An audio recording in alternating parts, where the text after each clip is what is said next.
Alhamdulillah jika tuan-tuan dan puan-puan dipilih oleh Allah Subhanahu Wa Taala untuk ziarah Rasulullah sallallahu alaihi wasallam. Ada hadis bagi tahu ziarah Nabi selepas wafat adalah sama seperti ziarah Nabi semasa hidup. Maka kita buatlah laporan. Laporan, ya Rasulullah, saya si fulan dari Malaysia dah nak balik Malaysia hari ni.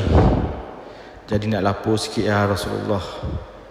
Ya Rasulullah, kami tak pernah lihat wajahmu, kami tak pernah dengar suaramu, tapi kami semua rindu dan cinta kepadamu. Ya Rasulullah, syukur Alhamdulillah kami dapat dipilih menjadi duyufur Rahman dan duyufur Rasul, lalu dapat ziarah kuburmu di Madinah. Semoga kami semua dapat ziarahmu di syurga. Ya Rasulullah, terima kasih atas segala pengorbanan mengembangkan agama hingga sampai kepada kami sejuta kebaikan yang telah kamu lakukan. Hinggalah ke masjid kampung kami hari ini mekar menyebut namamu dalam setiap solat dan majlis ilmu. Terima kasih ya Rasulullah.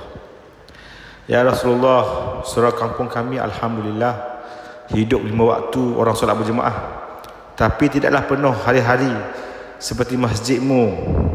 Semoga kami diberi kekuatan untuk buat dakwah, ajak semua orang kampung mengimarahkan masjid, termasuk semua anak-anak kami dan keluarga kami istiqamah solat berjemaah sampai mati. Ya Rasulullah, amalan ziarah kenduri kahwin, jiran yang sakit, ziarah kematian serta pengurusan jenazah masih berlaku dengan penuh harmoni berkat ajaranmu. Semoga kami terus istiqamah menghubungkan silaturahim bersama kami.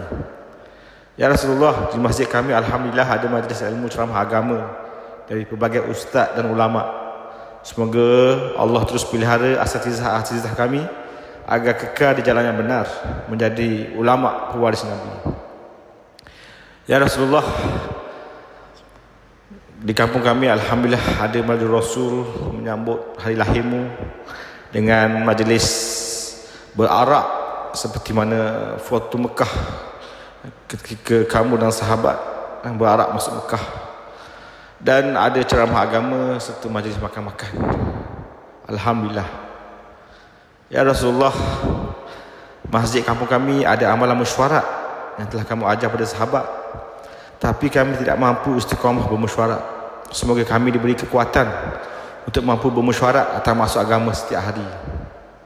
Ya Rasulullah, masjid kampung kami ada bacaan taklim setiap hari, dan Alhamdulillah anak-anak muda bergilir membacanya.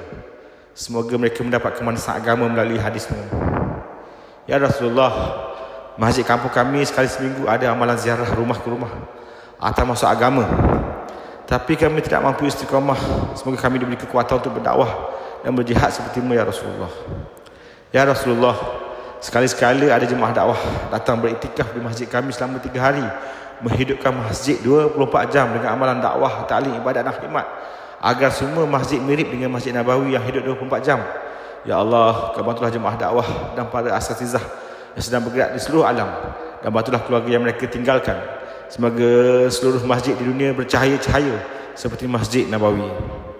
Ya Rasulullah, semoga kami mampu menjadi insan yang amanah sepertimu dalam setiap tanggungjawab, sentiasa fatonah dalam menghadapi cabaran hidup, sentiasa sidik dalam menyantuni umat, dan sentiasa tablik dalam setiap kebaikan. Ya Rasulullah, kami tak pernah lihat wajahmu, kami tak pernah dengar suaramu, tapi kami semua rindu dan cinta kepadamu. Ya Rasulullah, izinkan kami minum air dari tapak tanganmu di Telaga Kausar, dan termasuk orang yang engkau akui sebagai umat. Ya Rasulullah, syukur Alhamdulillah kami dapat ziarah kuburmu di Madinah. Semoga kami semua dapat ziarahmu di syurga. Ya Rasulullah, syukur Alhamdulillah zaman dulu bila sahabat masuk Islam diseksa, dicemeti, dibunuh, tapi kami hari ini dapat solat dalam masjid, ada aircon, kapet tebal, kipas nombor 5. Banyak nikmat ya Allah, air keluar daripada paip. Alhamdulillah. Ya Rasulullah, apa yang kamu doakan kebaikan untuk umat itulah yang kami aminkan, dan apa yang kamu doakan dijauhkan untuk keselamatan umat itu yang kami aminkan. Semoga Allah Ta'ala terima kami menjadi tetamumu sampai syurga. Terima kasih atas segala pengorbanan. Dahulu sahabat ucap kalimah syahadah, mereka diseksa, dibunuh, dicemeti, diusir, diperangi, tapi kami hari ini ucap kalimah dengan penuh aman damai, dapat pergi masjidmu dengan aman damai. Alhamdulillah. Terima kasih atas segala pengorbanan. Terima kasih atas segalanya ya Rasulullah. Ya Rasulullah, kami dah nak balik Malaysia. Semoga kami dapat ziarahmu lagi dan lagi sampai dalam syurga. Jika ada takdir, datanglah dalam mimpi kami walaupun satu saat. Dan kami berharap dapat minum air di Telaga Kausar, dapat ziarahmu di syurga ya Rasulullah. Ya Rasulullah, kami rindu padamu ya Rasulullah. Terima kasih banyak-banyak. Terima kasih banyak-banyak. Ya Allah, antara kami ada yang sakit kau sembuhkanlah. Antara kami ada yang lemah kau kuatkanlah. Antara kami ada yang diliputi oleh beban-beban kau ringankanlah. Antara kami ada yang diliputi oleh hutang-hutang kau permudahkanlah. Antara kami ada yang bergaduh kau damaikanlah. Tiada daya dan upaya melainkan dengan izin-Mu ya Allah. Izinkanlah kami bersama Nabi-Mu di syurga. Amin.